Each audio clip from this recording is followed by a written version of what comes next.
Bismillahirrahmanirrahim. Assalamualaikum warahmatullahi wabarakatuh. Pada kesempatan kali ini Aksara Agro and Farm kembali dengan episode budidaya jahe merah secara organik, akan berbagi pengalaman dengan topik cara berkebun jahe merah. Poin pertama yang ingin kami sampaikan di awal video ini, bahwa kami berkebun jahe merah ini juga berproses, artinya angkatan pertama jahe merah yang kami semai itu sampai pindah tanam, lalu angkatan kedua sampai angkatan ketiga yang kami tanam itu semuanya berproses. Artinya berproses di sini bahwa yang cara teknis maupun saat budidayanya itu kami mengalami pembelajaran atau evaluasi dari tahap sebelumnya. Kita evaluasi, lalu kita aplikasikan untuk pembelajaran tersebut untuk tahap tanam jahe merah tahap berikutnya.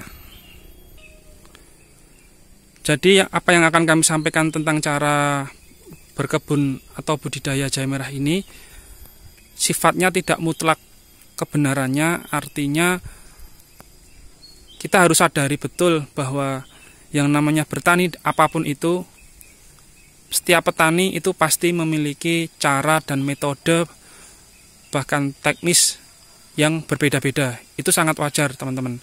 Jadi kalau teman-teman itu belajar dari literatur, baik itu dari berbagai media sosial atau dari sharing dengan petani senior atau dengan teman-teman, itu sebaiknya jangan langsung ditiru, tapi harus dicermati dulu semuanya. Bagi yang menurut teman-teman itu mampu, baru dilakukan. Tapi kalau menurut teman-teman itu tidak mampu, jangan dipaksakan.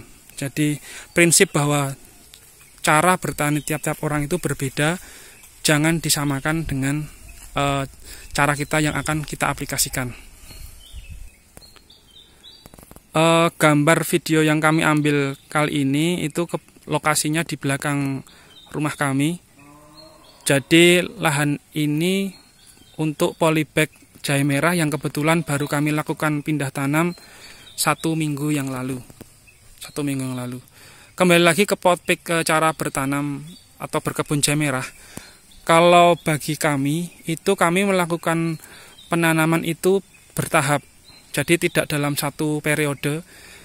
Jadi kami itu tahap pertama semai di bulan Maret 2021, lalu pindah tanam 1 bulan atau 2 bulan setelahnya kami lakukan pindah tanam, yang posisi polybagnya seperti pada video sebelumnya itu di depan rumah teman-teman.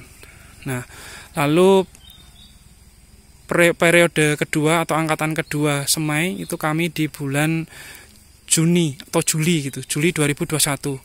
Kami mencoba bibit lokal, artinya bukan bibit yang pengadaan secara organik, tapi kami memang sengaja beli bibit itu di pasar untuk membandingkan nantinya pertumbuhannya itu apakah sama atau berbeda.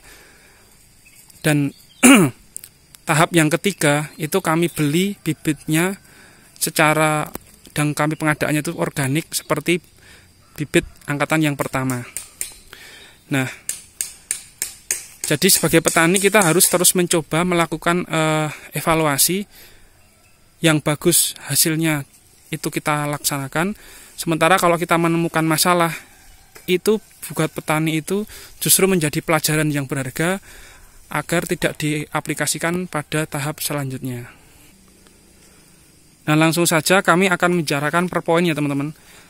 Poin yang pertama itu dari sistem semai. Kami dari angkatan semai yang pertama itu menggunakan semai bedengan. Tapi kami mendapatkan pelajaran adanya fase menguning saat pindah tanam dengan durasi menguning itu kurang lebih 2-3 minggu. Dari situ di semaian yang kedua dan ketiga kami melakukan semai itu di gelas plastik. Seperti itu teman-teman, gelas plastik yang kami lubangi bawahnya 3 lubang. Tujuannya agar pindah semai itu bisa kami lakukan lebih lancar, tidak mengalami fase menguning. Uji coba semai dengan gelas plastik ini kami aplikasikan saat kami semai menggunakan bibit lokal atau semai angkatan kedua. Dari uji coba menggunakan bibit lokal itu, alhamdulillah kita tidak mengalami fase menguning. Untuk polybagnya itu nanti kita tunjukkan di depan rumah. Tidak mengalami fase menguning. Nah, lalu di semai angkatan ketiga yang posisinya sekarang barusan pindah tanam 1 minggu, ini kita juga menggunakan semai gelas plastik. Jadi gelas plastik ini nantinya akan kita simpan untuk berikutnya akan kita gunakan lagi untuk penyemaian jahe merah, karena lebih mudah. Tinggal kita balik, caranya sudah ada di video sebelumnya, cara pindah tanam dan tidak mengalami fase menguning, itu yang terpenting. Lalu saat perawatan setelah pindah tanam selama 2 bulan kami menggunakan paranet, itu sudah kami jelaskan juga pada video sebelumnya, dan kami menggunakan media polybag.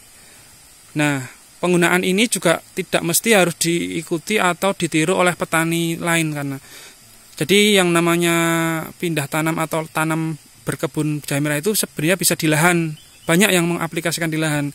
Tapi dari kami, karena lahan kami yang di lahan itu kami gunakan untuk tanam porang, jadi di depan dan di belakang rumah, ya bisa dikatakan pekarangan rumah lah, kami memanfaatkan polybag, harapannya biar pertumbuhannya lebih optimal. Karena nah ini yang berikutnya akan kami sampaikan, media apa yang kami berikan di media polybag ini. Kalau cara kami, dari bawah ini 10 cm itu sekam mentah yang sudah kita fermentasi 1 bulan. Lalu atasnya 10 cm ini kotoran hewan kambing yang sudah kami juga fermentasi. Kalau sudah matang kita masukkan ke polybag. Nanti 5 hari atau seminggu sebelum pindah tanam kita basahi media, biar pada saat bibit dari semai itu masuk ke media polybag kondisinya udah relatif lembab, tapi tidak terlalu lembab ya teman-teman, karena yang namanya kondisi kelembaban ini harus kita jaga, jangan terlalu kering, jangan terlalu lembab. Nah, setelah itu kita taruh bibit yang dari semaian tadi itu. Setelah kita masukkan, baru yang paling atas ini sekam bakar. Di atasnya ini 10 cm juga. Itu kalau cara kami. Tapi ada beberapa juga petani lain yang menggunakan media lain. Itu sah-sah saja, boleh-boleh saja. Tapi kita harus mengevaluasi pertumbuhannya itu apakah ada kendala atau tidak.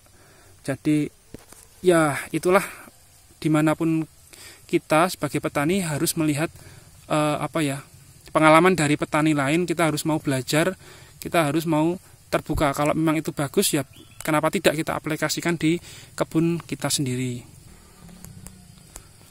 Lalu untuk perawatan pupuk padat maupun pupuk organik cair, itu juga tiap petani memiliki kebebasan masing-masing. Dari yang paling utama, kalau petani itu ada yang memilih apakah mau berkebun secara organik atau non-organik, artinya menggunakan pupuk sintetis pabrik.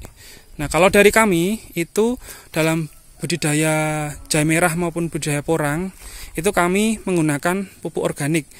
Karena sumber-sumber utama pupuk organik cair ini semuanya berada di sekeliling pekarangan rumah atau sekeliling kebun kami. Jadi gratis untuk mendapatkan bahan-bahan tersebut. Mungkin untuk petani lain silahkan kalau mau mengaplikasikan pupuk sintetis pabrik. Tapi bagi kami dari Aksara Agro & Farm, secara prinsip bahwa ini merupakan konsumsi, artinya jahe ini akan dikonsumsi, makanya kami mengkondisikan perawatan tanaman ini seorganik mungkin, karena nantinya ini akan diasup oleh tubuh kita. Jadi itu kembali lagi, itu merupakan pilihan mau berorganik atau tidak. Lalu secara geografis, itu tiap-tiap daerah tentunya akan berbeda dalam merespon atau menyikapi perawatan kebun jahe merah khususnya. Jadi kami ini lokasinya kebetulan di seputaran 520 mdpl. Nah, di ketinggian ini apabila panas matahari terik itu tidak terlalu panas dibandingkan dengan lahan yang secara geografis posisinya di rendahan atau mdpl rendah. Jadi cara kita merawat kebun jahe merah itu juga nanti kita sesuaikan dengan geografis MDPL masing-masing. Makanya di awal tadi saya bilang bahwa yang namanya bertani itu petani tidak harus persis meniru dari petani yang lain atau petani A gitu. Tapi kembali lagi kita melihat dulu geografis kita, ketinggian kita, lahan kita. Itu yang kita lihat dulu, baru itu kita merencanakan metode perawatan yang pas dengan lahan kita. Selanjutnya, tantangan-tantangan dalam perawatan perkebunan jahe merah itu setiap petani juga memiliki tantangan tersendiri. Kami sempat meliput beberapa video sebelumnya bahwa kalau dari kami itu tantangannya ya ayam. Jadi kami kemarin sudah menceritakan cara menangani ayam gangguan itu dengan jaring, tapi tetap ada aja yang lolos. Makanya kami sekarang mengaplikasikan di sekeliling kebun jahe dan di atas itu ada porang itu dengan mulsa. Jadi kami pengadaan mulsa, lalu kita sekeliling kebun kami dengan mulsa. Nah, mungkin di kebun teman-teman sendiri semoga saja tidak ada gangguan seperti ini, tapi kami berbagi pengalaman bahwa kami menangani gangguan ayam itu dengan cara pemasangan jaring dan mulsa seperti ini. Jadi sedikit ringkasan yang dari awal kami sampaikan dari Aksara Agro & Farm dalam berkebun jahe merah itu harus berani mencoba sesuatu yang baru dalam melakukan budidaya jahe merah. Lalu kita coba beberapa hal, baik dari pengadaan bibit, metode perawatan semai sampai pindah tanam, lalu perawatan setelah pindah tanam sampai ke nanti panen, itu tetap dilakukan uji coba terus. Yang baik kita aplikasikan, yang kurang bagus jangan kita aplikasikan. Nah, setelah itu kita evaluasi, karena evaluasi itu penting agar kedepannya proses perawatan kebun jahe merah itu dapat berjalan dengan sesuai harapan. Nah, yang berikutnya, kondisikan kotak geografis teman-teman dengan petani jahe merah yang lain. Artinya tidak bisa disamakan antara cara merawat jahe merah di rendahan dengan cara merawat jahe merah di ketinggian. Ada yang sama caranya, ada beberapa hal yang berbeda karena secara geografis itu sudah berbeda. Nah, yang paling penting ini kami sampaikan di akhir video ini, yaitu tentang berdoa. Karena setelah kita berusaha total, kita jangan lupa bahwa yang kita hadapi khususnya tentang tanaman jahe merah ini kan makhluk hidup ya teman-teman. Jadi karena kita menghadapi makhluk hidup, lalu makhluk hidup ini sangat erat hubungannya dengan alam, makanya dengan merawat khususnya jahe merah ini kita harus lebih intens berdoa, karena kekuatan doa itu yang akan membantu kita melancarkan sampai proses nanti panen teman-teman. Dan selama proses penanaman ini tentunya dengan doa kita selalu diberikan kesehatan. Jadi poin yang paling utama kami sampaikan di akhir video ini. Semoga pengalaman dari kami tentang cara berkebun jahe merah ini dapat bermanfaat buat teman-teman. Kembali lagi, tetap semangat, tetap berinovasi. Salam petani organik dari Aksara Agro & Farm. Wassalamualaikum warahmatullahi wabarakatuh. Gemah ripah loh jinawi toto tentrem karto raharjo.